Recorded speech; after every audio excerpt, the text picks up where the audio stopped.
kulanti wanaagsan daawadayaal baahinta qodobada ugu waaweyn xilligan waxa qayb ka ah maraakiib xambaarsan hub halis ku ah Itoobiya oo gaaray gobolada Awdal iyo Saylac iyo dagaal culus oo qarxay Quusta Abiy Ahmed iyo hogaamiyaha Itoobiya oo isdhiibay wararkii ugu dambeeyay Turkiga oo qaaday tilaabo military oo culus iyo afar qodob oo xilligan fursad u ah Erdogan ee ku wajahan xeebaha Soomaaliya madaxweyne xasan sheekh maxamuud oo kulamadii ugu cuslaa ka bilaabaya Kenya iyo mar kale tilaabo adag oo Itoobiya ka qaadayo qodobada iyo kuwa kala goortan waxa qayb ka yihiin warinta wararka ku soo noqdo wanaagsan daawadayaal waxaad ku soo dhawaataan qodobada aad daawateen iyo kuwa kale inuu gudagalno ku birbagana YouTube subscribe ka saar saaxiibada nagu xiran ka mid noqo hel warar iyo warbixino aynu goorkaysa baahintooda halkan aynu ku anbaqaadnaan ku bilowno maraakiib xambaarsan dabaabaadka hubka culus ayaa la xaqiijinay gaaraan xeebaha gobolada waqooyi ee Soomaaliya si gaar ah gaarka gobolada Awdal iyo Saylac kuwaas oo xilligan yahay qorshahooda difaaca deegaanadaas kadib markii maalmihii la soo dhaafay xoogaysta dhaqdhaqaaq iyo damaaciga xabashada ay ku wajahan doonista deegaanadaas oo waayihii dambe xusuldoob ugu jiray dowladda federaalka ee Soomaaliya tan iyo heshiisyadaasi markii soo shaabaxeen waxay qaaday tilaabooyin lagu quusgooyo Abiy Ahmed meeshana looga saaray damaacigiisa helitaanka mid ka mid ah badaha Soomaaliya xilligan oo muddo dheer Itoobiya ay raadinaysa goob caalamka ku xirto maraakiibtan xambaarsan hubka halista ah ayaa la xaqiijiyay inay leedahay dowladda Turkiga kuwaas oo isugu jira kuwa quusa maraakiibta dabaabaadka hubka culus xambaara iyo sidoo kale diyaaradaha qumaatiga u kaco ciidamadii ugu badnaa ee dhanka badda ee dowladda Turkiga isbuucii hore ayay markii baarlamaanka Soomaaliya ay qalinka ku duugeen heshiis military oo xoogan oo dowladda Turkiga ay ku ilaalinayso guud ahaan bariga iyo badda Soomaaliya taas oo qalinka uu ku duugay labada hoggaan ee ugu sareeya Soomaaliya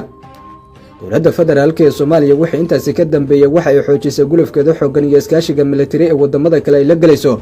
taas oo saacadda ugu dambeysay walaac iyo cabsi xoogan ku abuureysay xukuumadda Addis Ababa oo heshiis qariska tuurnimo oo caalamku ku cambaareeyay la gashay gobolada waqooyi maamulka Somaliland dowladda federaalka ee Soomaaliya ayaa xilligan helaysa mid ka mid ah awoodihii ugu badnaa ee dhanka awood ciidan ee dhan badeeda waxaana loo furi doonaa tababaro xoogan dowladda Turkiga ayaa qaadatay mas'uuliyadaas iyadoo ilaalin doonta guud ahaanba badqabka Soomaaliya burcabadeeda la dagaalanka kooxaha hubeysan iyo sidoo kale burcabadeeda kooxaha hubka sharci darrada iibiyo iyo guud ahaanba dhinacyada xilligan suurtagalka tahay inay xadgudub geysan karaan oo Itoobiya ugu horeyso madaxweynaha Turkiga Rajab Tayyip Erdogan ayaa si qeeraysan isbuucyadii hore u sheegay in marraba aan laga kaftami doonin guud ahaanba ilaalinta biyaha Soomaaliya muqaddasna ay tahay saraakiil ka tirsan dowladda Soomaaliya ayaa laga soo xaqiijiyay in maraakiibta dagaalka hubka xoogan xambaarsan ay gaareen Awdal tanina waa mar kale walaac muujinaysa Abiy Ahmed oo horseed u noqon karta inaysan jirin tilaabo ciidan oo qaadi karo ra'iisul wasaaraha Itoobiya Abiy Ahmed maalmihii dambe ayaa afkiisa juuqda gabay mana jirta daandaansigiisa iyo doonistiisa ku aadan xeebaha Soomaaliya isagoo ilaa iyo hadda ku adkeysanaya inuu wada hadal la furo dowladda federaalka ee Soomaaliya madaxweynaha Soomaaliya xasan sheekh maxamuud ayaa ka dheeraaday la kulanka ra'iisul wasaaraha Itoobiya Abiy Ahmed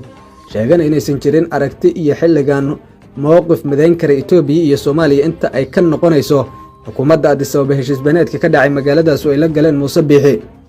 dowladda federaalka ee Soomaaliya ayaa qaadaysa tilaabooyin waaweyn oo horseed u noqdo mar kale in ay maraakiib dagaal iyo hubkii ugu xoogan ay si degdeg ah u gaaraan biyaha Soomaaliya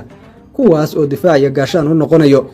ma jirto isku day iyo dagaal xilligan Itoobiyaanka ay ku tiigsan karaan goob ay Soomaaliya leedahay tanina waxa mar kale beeniyay dowladaha quwadaha leh ee Soomaaliya heshiiska la gashay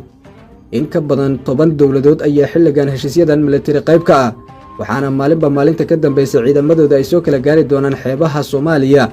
badda cas iyo kuwa Hindiyaba Itoobiya ma muuqato waddo dagaal oo ay wax ku qaadan karto dhinacyada arrimaha gobolka ka falaqooda ayaa hore u qabay isku dayga Abiy Ahmed inuu ahaa go'aan wali ah sidaa daraadeedna haatan ay u furan tahay laba jid waa inuu guud ahaanba isaga tanaasulo qorshihiisa doonista badda Soomaaliya wada hadal iyo xoog intaba taas oo suurtageli karin iyo sidoo kale in uu si degdeg ah dowladda Soomaaliya wada hadal oo la furo kana noqdo go'aankii heshiiska Addis Ababa iyo Hargeysa taas oo xukuumadda Itoobiya ay ku tilmaamayso mid waxba kama jiraan wixii intaasi ka dambeeyana ay dowladda Soomaaliya goobta u garatay inay maal gashan karaan Itoobiyaanka oo wax kala soo degi karaan ay noqoto goob ay dhistaan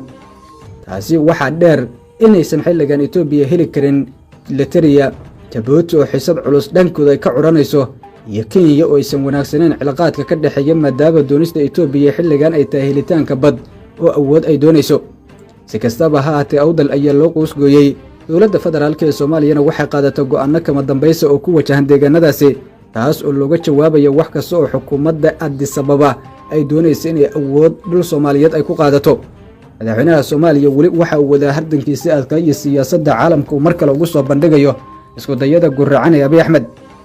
waa madaxweyne Xasan Sheekh Maxamuud waxa uu gaaray dalka Kenya wuxuuna halkaasi ka bilaabay kulamo xasaasi ah oo markale uu la qaadanayo dhammaanba wadamada caalamka kadib shir ay qaramada midoobay oo ka dhacayo wuxuu ku soo bandhigi doonaa ajadayaasha xiisadaha gobolka dhinacyada xilligan shidayo dhibaatada ka soo wajihi karta shacabiyada labada gobol dawladeed darisyada dalalka ah sida daraaddeed Xasan Sheekh Maxamuud waxa uu iska dheereeyay la kulanka Abiy Ahmed oo muddo dheer raadinayay taas oo caalamka kaga iibi lahaa in Soomaaliya iyo Itoobiya wada hadal ay ka gali karto arrimahani